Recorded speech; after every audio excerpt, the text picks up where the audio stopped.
but we're going to start off in the domestic situation. Aadhil, SSC got relegated. What's going on? Why? Firstly, I think you need to explain to people why this is such a big deal and why SSC are such a big club. It is a big deal. It is a big deal. So SSC is one of the very first clubs in Sri Lanka.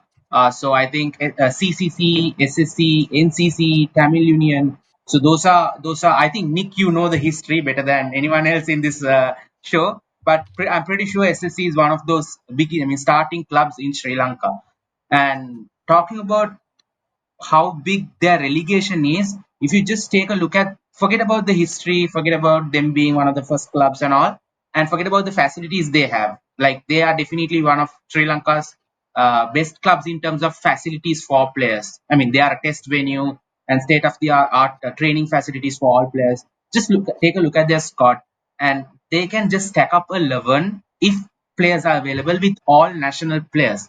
They easily have around 10 to 15 national players, national cap players within their squad. So that's the biggest deal. I mean, imagine having all the national players in your squad and still getting relegated.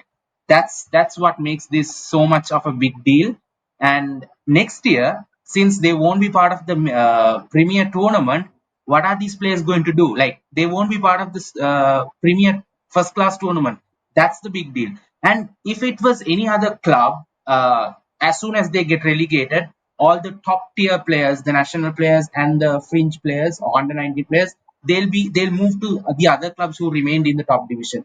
But as far as I know, SSC, their contracts with players has a clause that if in case the club gets relegated while you were playing that season, you have to play in the lower division and get the club back to the top division and then leave if you want. I mean, I'm not entirely sure, but that thing is making the rounds, and I'm pretty sure there is something along those lines, making the players not to move out of SSC.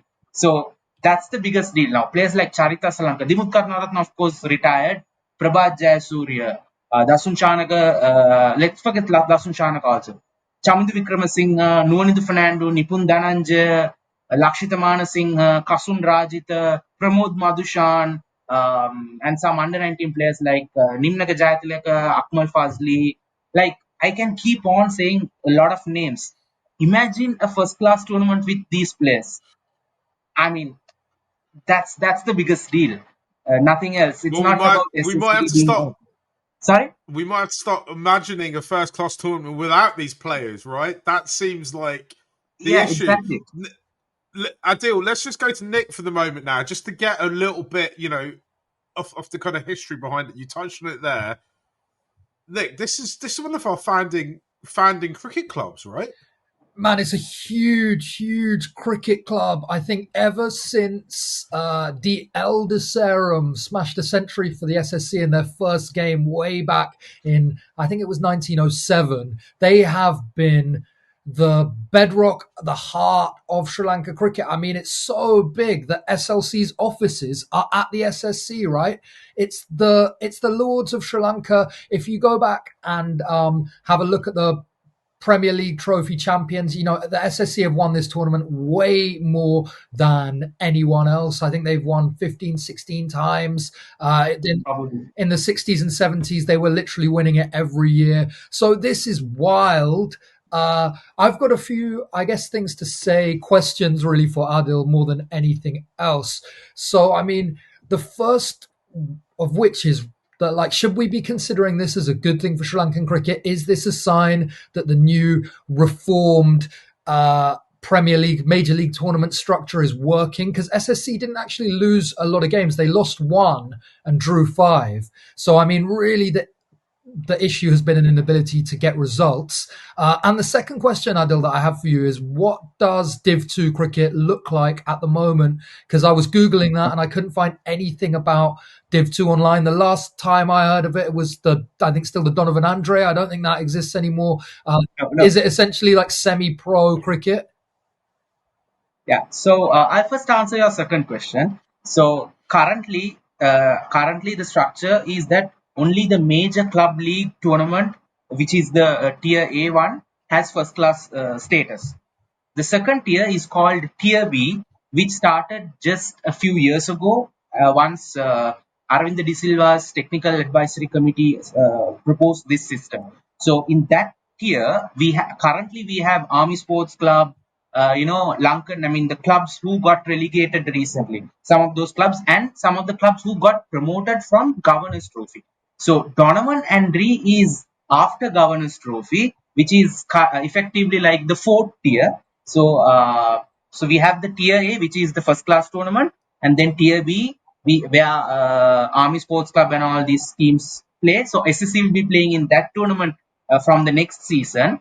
And the best part is this tournament doesn't have first class status, and they have halted promotions from this tournament and for two more seasons, and I'll tell you why that is. So doesn't matter how good you do in this tournament, you will never earn promotions at least for 2 more years. They'll resume promotions for this tournament after probably 2 years or something, but for now there is no promotions. There is only demotions from here. Like if you perform badly in this tournament, you could get demoted, but you cannot be promoted at least for 2 more years. And then the third division is the Governors Trophy. It is also called as the Pisara tournament, and it is just a 50 over tournament if I'm not mistaken. So that is the semi-professional category, I would say. Tier B, most of the players are professional cricketers, but they don't have those games don't have first class status. Most of the discards from the premier clubs, young players like school players. So those are the players who play in this tier B category, where SSC will also be competing. Now I'll come to say why the promotions are halted.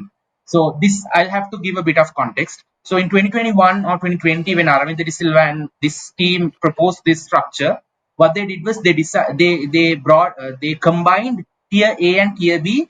At that time, tier B also had first class status. So what they did was they combined tier A and tier B, made it a 26 club first class structure, and then they kept relegating 4 teams every year. So by the 2024-25 season, it came down to 18 teams in the first class structure, and they only kept relegating teams. So there was no promotion from the bottom tiers. So that's why tier B doesn't have promotions since 2021, and they won't get promotions until I think 2 more years, because they changed their initial plan. The initial plan was to bring it down to 15 teams by 2025 or 2024, and then resume promotions and relegations. But early this year, or I think in 2024, it's 2025, right? In 2024, they decided to bring it down further to 12 teams. Hence, this season they'll be demoting 4 teams, but the initial plan was to just demote 3 teams. So in the middle they changed the decision. I mean, before the tournament started, of course. Now they are relegating 4 more teams, and the next season it would be just 14 teams in the first class structure, first class tournament. And next season also they'll be relegating 2 more teams. Hence the blocking of promotions from tier B. So once they brought it down to 12 teams, probably they will resume promotions from tier B, and that's when SSC will get their chance to get promoted back to first class cricket. And the next thing is, as I said, SSC are not prepared to like send their players to other clubs because of a clause in their contract, which I'm not sure, but I'm hearing it from so many people. So could be something, because a fire won't come without a smoke. I mean, smoke won't come without a fire, right? So there is something in it.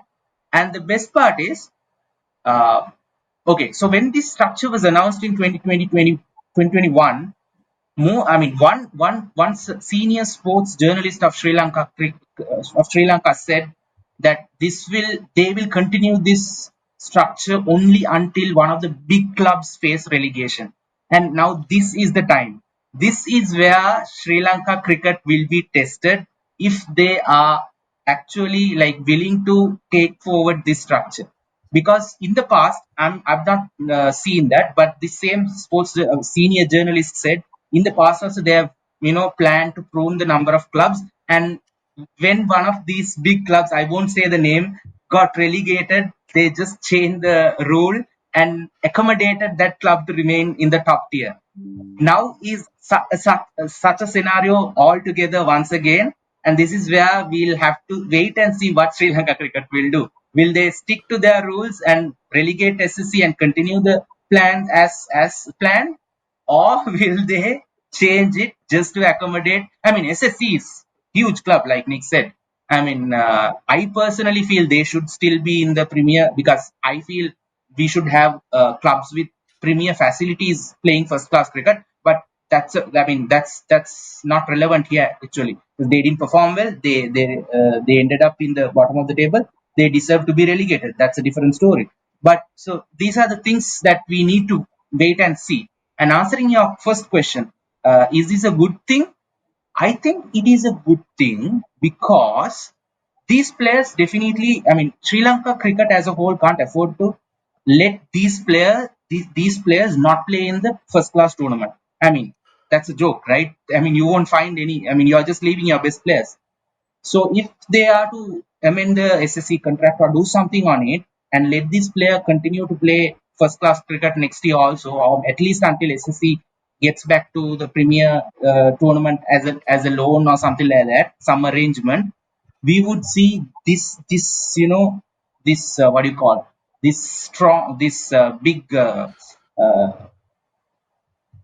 whatever SSC had with them, right? So they had a huge say, like a huge dominance in Sri Lanka first class cricket with almost all the best national players. These players will go away from SSC and they'll join different clubs, and that's something I'm really waiting to see because I want these national. I mean, not just me. Most of the Sri Lanka cricket fans want all these clubs to be equally competitive in the circuit. I mean, yes, it's happening because poor performing clubs are getting relegated season by season, but still the best players are with SSC, NCC, CCC, Tamil Union. I want these players to go, I mean, and make every club equally competitive. And that's the good thing that I am seeing. But apart from that, SSC getting relegated as a whole is not a good thing. But we'll have to take it because if you set a rule, you'll have to follow it. But we'll have to wait and see to see what Sri Lanka cricket will do. So interesting times ahead again in Sri Lanka cricket, as usual. Nothing new.